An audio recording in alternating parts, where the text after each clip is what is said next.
Cast aluminum TIG welding part 2. Can we repair this broken cast aluminum transmission bracket, whatever you want to call it?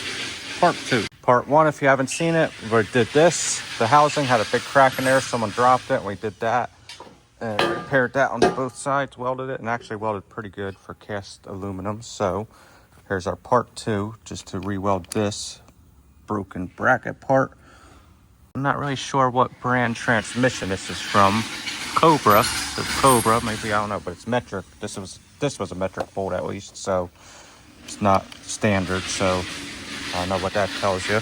But the aluminum was welding pretty good. Now I got a couple ways I could do this. What they said, the customer said, was just weld it up and they'll drill a new hole in it and tap it or whatever.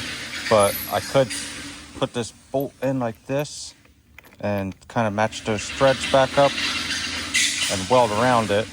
It fits up a lot better in a second. Get it like that, they probably wouldn't even have to do anything, maybe just tap the hole. But I don't think I'll be able to weld all the way around it and get like full penetration.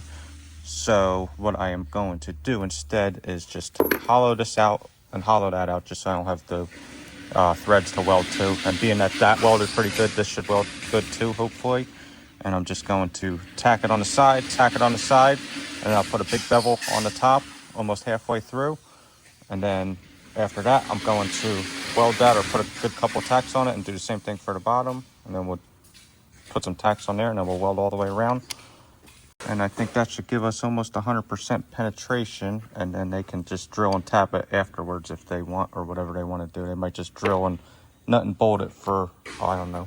I was going to tap it, but I don't have a metric tap. So what I did was I just measured. I put this on and I measured from one end to the center of the hole, and then this way to the center of the hole, or both ways, just so I can mark a center. And I was going to drill and tap it, but I'll put a center mark on there and they could do whatever they want after that. So I'm just going to tack that piece on each end for now, and then I'm start doing my bevel and we'll go from there. Got my ground on, hopefully close to that, and fire up the machine.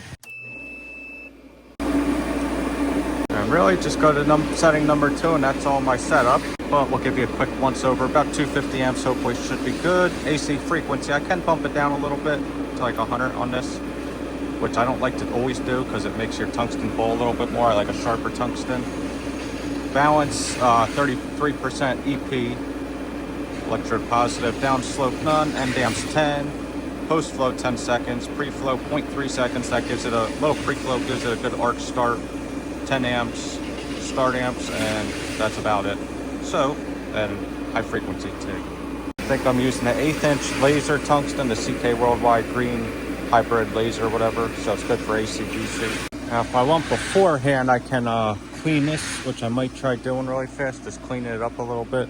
This, I really don't want to get all wet and everything, so I might just try cleaning that with some, I already did a little bit with some acetone, but try a little bit more on a wire brush or something. That one I cleaned with aluminum boat cleaner, and this thing really came out really good. It was all greasy and everything inside. This one's not as bad, so hopefully this will weld a lot better. It's not super dirty, I got most of it off, but try getting it a little better.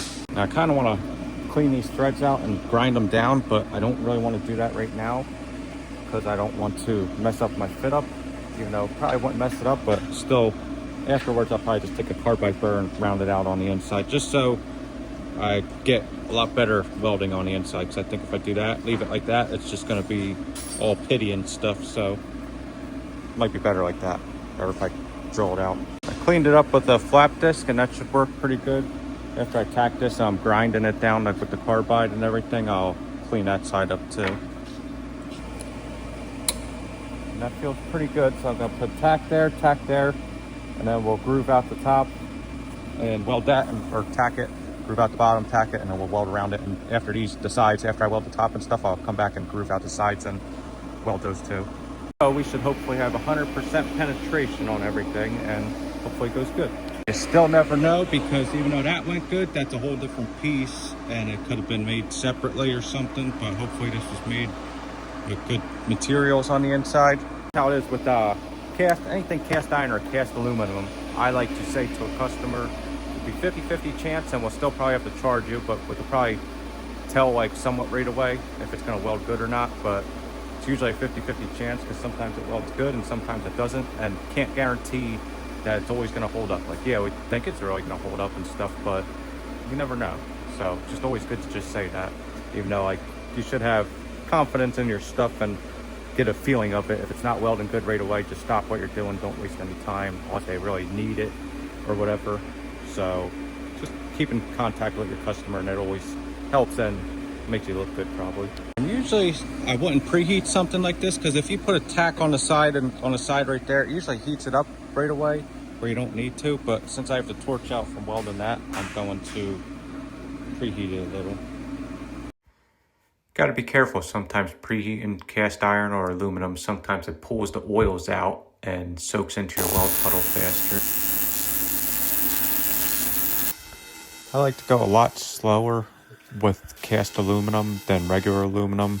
Like with those tacks, just let that cleaning action work its way for a minute. I got my tacks on, and it was welding kind of dirty actually, but hopefully that's just because it's dirty, and once I preheat it a little bit more, hopefully it'll do a little better, but we'll see. For now, I'm gonna groove that out, and we'll put some tacks on that, then we'll go from the bottom. Might be able to groove them both out too, depending on how strong it is, so we'll see as we go. Taking a carbide burr and that grinder wheel and just grooving it out a little bit and cleaning it up a little bit, really. All right, I think that's coming out pretty good. I used that white rock, and once they wear down a little bit and heat up, they start to turn black, so I leave like a little black residue on there. So I got my groove down and everything, and I just went a little bit farther with the carbide burr, and I cleaned it up a little better, because this is like super clean. When you clean with this, there's like no contamination. So did that, went a little bit up here, cleaned that off, tried to clean a little bit of stuff off, and I went back over with a flap disc and cleaned up a little bit what I could, and still got my tacks on the sides, and that's holding it on right now. I'm not sure if I'm gonna groove that out right now. I can't drill any holes to stop the cracking because the crack already went. If you have like a crack like I did on that one, you want to drill, like if there's still material, you want to drill to stop that crack from going even more. We don't really need to on this. So I'm about halfway down with that groove. Put some tacks in there, see how that welds, and if it welds really good, I'm going to clean this out with the carbide burr up in here and get rid of those threads. If not, I'm just going to leave it. That way it's not super hard to weld, so we'll determine that as we go. But hopefully we'll just tack it and it's welded good, and clean that up, and we'll get full penetration weld. So go from there. Blow it off with the air hose, get all that dust away, get it all off me a little bit, and then I'll preheat it a little probably, and I think it should go. Also put a rag over this area just so no debris or anything gets up in there. It's a little oily and stuff, so just don't want it to stick and clog anything up. It should be fine without that, but just in case, go the extra little mile. Do a little preheat on this, and I might do my little soot trick again, where put a little soot on here with the torch, and once you bake all the soot off, the black comes off, it should be hot enough to weld. Gets to about 350 to 500 degrees, so give it another go. How do you get your torch to soot? I think you just turn on the gas, and whoa, don't have it up that high. I think that'll just soot it. So just like that, once my blinding goes away, all black soot, and that should go away. So now you just heat it up until that goes away, and you got your temperature, right?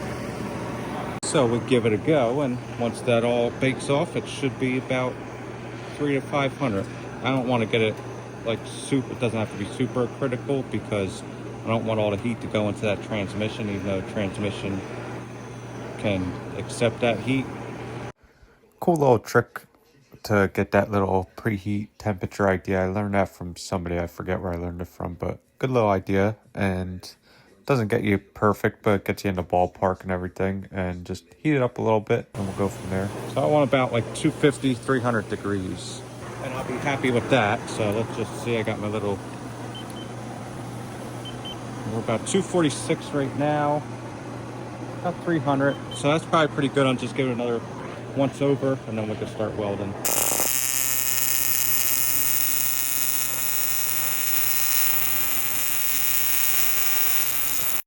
Just going slow and steady with those tacks, letting the cleaning action do its work, and welding up each side, and pretty much that's it. Pretty good on that right side. On the left side, it got a little soot on there. I think it was from, I was puddling in through there, so it's sucking some of that impurities in through there. So I think once I put a couple tacks on this side, I'll grind that off and bevel that, and we'll redo that and go over there. But I think it's welding good enough where I could bevel that out first. I cleaned it up a lot better, so it was welding good. I cleaned that up, cleaned some of that stuff up. Now I think it should be good. Weld that, and we'll do the other side. Might just preheat it again really fast, and who knows, probably fine like that. We'll see. So really the main goal is just to go slow, let that cleaning action do its job till it heats up, you get a good little puddle going. That's the hardest part, is just establishing that first bead and laying that first bead down. Once you get that, you could kind of go over it a little bit and start filling it up, and it goes a lot better after that. So that's pretty much it. Stainless steel wire brush, designated for aluminum only, working pretty good in there. Now listen to this arc start in a second. That's what happens when you use a pure green, pure tungsten in a inverter machine. These are meant for transformer machines, but speed it up right now, trying to get to that inside puddle and fill up the rest of this, and trying my best. A little hard to get on that inside, but we're making it work. There's a lot of grinding going on in the background, so sorry about that. Voiceover and whatever I'm trying to explain now, but the hole was really hard to get to, and I'm just letting it cool down right now before I do a final pass on top. And I said if I would have had to redo it again, instead of adding that tab and welding that on and beveling it and everything, I would just make a little template on how that went up and just grind it flat and do without that piece, and just adding a bunch of weld buildup on it until I got to that desired thing and grind it down. So this should be our final pass on top right now, and I think it's going pretty good. After I got that first pass done, now I'm on like the 5th or 6th pass, whatever, and just basically go at it, like put a pass down, clean it, put a pass down, clean it, and it goes good eventually. Yeah, that grinding is still way too loud, so sorry about that. Just hate the voiceover everything, I'd rather you hear me, but yeah, I grind those sides down and the bottom out, and we'll grind the top after it's all done. And I think it went pretty good welding this. After like the first or second pass cleaning it, it was going pretty good. The hole's a little harder to get welded up, but we still managed to get it all filled and everything. So on to the next. Making a little noise, sir. And that volume is lowered down to 5%, and that's still loud. But I didn't want to flip this thing all the way over because I don't want any oil leaking out, possibly. But I still got a little penetration coming through this way, but I'm going to groove it out on the bottom, and we'll groove out that middle and just give ourselves a fresh start for that middle, the hole, and we'll start just going at it. Probably just do all that with the carbide burr, I think. Yeah, these carbide burrs are actually working pretty good, and for Amazon for like $30 or so, it's not that bad of a price, especially if you don't use them that often compared to like the furred ones. They're probably like $200. I should make like an Amazon store link just to show everybody. I think we got that grooved out pretty good. I grooved down a little bit more than I needed to. I just want to get some of that, whatever that is, like not welded all the way, so I can puddle it and it should start doing pretty good. So I think that'll be good, and we'll groove that and we'll just start welding it up. Zoomed in a little bit for you. I wish I got a little better close-up video to show you a little how I burred that out, but that's it.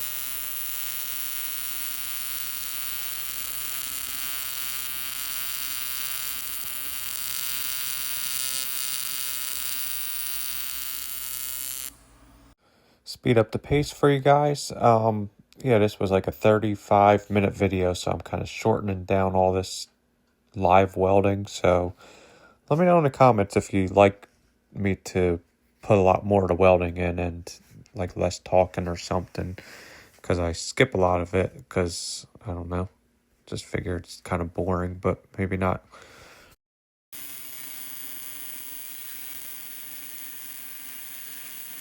So rinse and repeat just like last time. Just try getting your first layer down, making sure it's clean, and then cleaning it after with the wire brush and then going back over it. If you have a whole bunch of porosity, just grind it out. But if you have a little bit, you don't always have to grind it out, because cast aluminum, you're always going to get a little bit of porosity. That hole is a little harder to fill up because it's like 3/8 to 1/2 inch.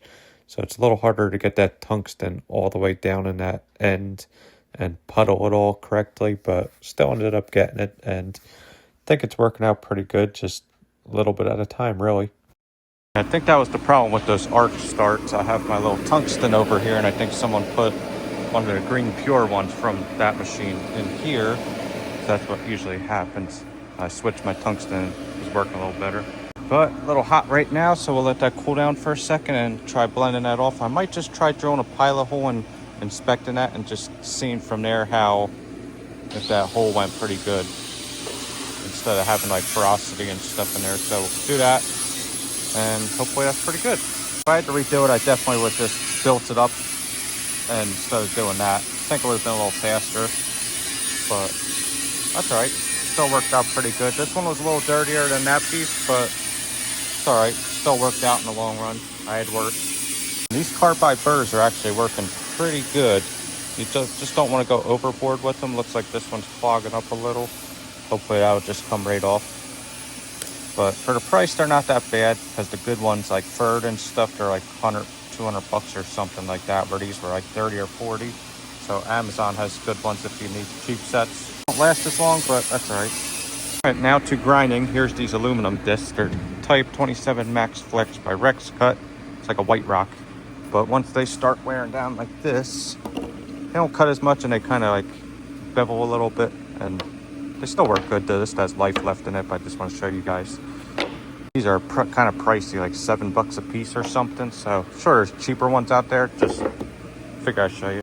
Little time lapse of me grinding it, just a little bit at a time, and probably be easier if it wasn't on that garbage can rolling around like that, but can't really put a whole bunch of pressure on it, but still making it work. There we have it, my friends. I think we are all done, or partially done, most of the way done, whatever you want to call it. Welding's done. I would have liked to drill a hole and just see how that came out, but I think it came out pretty good inside, but I don't know what they're going to do, because I noticed all this gump around here. What they're going to do with this one, if they're going to take that out or do something or retap it, I don't really know, and that's metric, so that's all right. I think it's fine like this. If I need to re-weld it or something, I will, but pretty sure it's good like that. And I went the extra mile for that, so now I could just start bolting it back together, because they said don't worry about drilling it, they'll drill their own hole. So now good with that. That's all good, and this is all good. That came out really good. This one welded beautifully compared to that one, but that still welded not too horrible. But I think if I had to redo that though, I would just not add that piece on and just build up that weld on there. So future reference for anybody, but I already started it, and it's all right. Still good just like that. Maybe it's stronger too because it has that cast material in there still. I really don't know, but it works. There you have it. That's the second video from a two-part series, I guess, of cast aluminum welding. And I'm not the best at it. I do it a few times a year or something, give or take. And you get good stuff, bad stuff. Sometimes you get stuff that doesn't even weld. Sometimes you get good stuff that welds great, like that last one. And it's all prepped too, because sometimes you weld this stuff and oil just starts pouring out. You can clean this thing really good, and as soon as you spark up on it, get it a little hot, oil just starts pouring out. So everything's different. So it's all good to go. Gonna bolt this thing back on, and we could give them a call. Yeah, that was my choice to take that little belt housing off to clean it, because it was really greasy when we first got it, and would have been a pain to weld inside there, grind inside there, and clean it all. Getting ready to leave for the day, and I forgot to do a sign out video, but yeah, it came out pretty good. A little light or dark. If I can, I'll redo this in the morning, but all bolted up, ready to go. Here's this piece. I center punched it for them, so that's where they know where to go. But I think it came out pretty good. I'm happy with it. Other side came out good, as you could see in the other video, and I like it. So just put that up against like that so it don't fall over. Yeah, I like it. Let me know what you think. Not the best cast iron welder, like I said before, but that one came out pretty good, I think. And don't forget to like, share, comment, subscribe, dislike. If you dislike, hit the button 2 times though. don't forget to do that. But yeah, 960 subscribers, almost at my 1,000 subscriber goal, and we shall see you guys on the next one. And let me know in the comments if you have any tips and tricks for cast aluminum welding like that. Chris Winarski, over and out. I'm getting ready to leave for the day, and we've got Bugs over here eating his food. Pretty friendly, right, Bugs?